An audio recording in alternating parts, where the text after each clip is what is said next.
Swaminarayan vegetable ખીચડી બનાવવા માટે અહીંયા મેં 2 કપ ચોખા લઈ લીધા છે, 1.5 કપ તુવેરની દાળ અને 1 કપ મગની દાળને મિક્સ કરી લઈશું.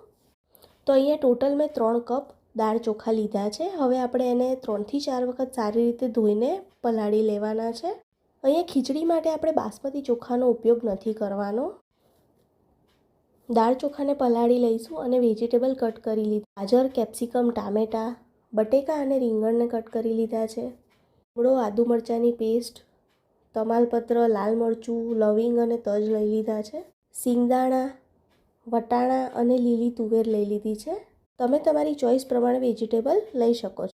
હવે એક કુકરમાં આપણે 4 થી 5 મોટી ચમચી તેલ લઈ લઈશું. 1 ચમચી ઘી એડ કરીશું. હવે એમાં રઈ એડ કરીશું. રઈ ફૂટે એટલે આપણે જીરું એડ કરવાનું છે. ત્યારબાદ અડધી ચમચી હિંગ એડ કરીશું. હવે બધા ખડા મસાલા એડ કરી દઈશું. ત્યાર પછી આપણે લીમડો અને આદુ મરચાંની પેસ્ટ એડ કરવાની છે. હવે આપણે બટેકા અને રીંગણ એડ કરીશું. પછી જે વેજીટેબલ કટ કરીને રાખ્યા એ બધા એડ કરીને હળદર અને મીઠું નાખીને મિક્સ કરી લઈશું. તો અહીંયા અડધી ચમચી મેં હળદર લીધી છે અને વેજીટેબલના ભાગનું મીઠું એડ કરીને મિક્સ કરી લઈશું. દાળ ચોખા પલાળીને રાખ્યા એ એડ કરી દઈશું. હવે 2 ચમચી લાલ મરચું પાવડર, 1 ચમચી ધાણા જીરું, 1 ચમચી ગરમ મસાલો અને સ્વાદ પ્રમાણે મીઠું એડ કરીશું. હવે અહીંયા મેં 3 કપ દાળ ચોખા લીધા છે, તો એની સામે આપણે 5 ગ્લાસ પાણી એડ કરવાનું છે.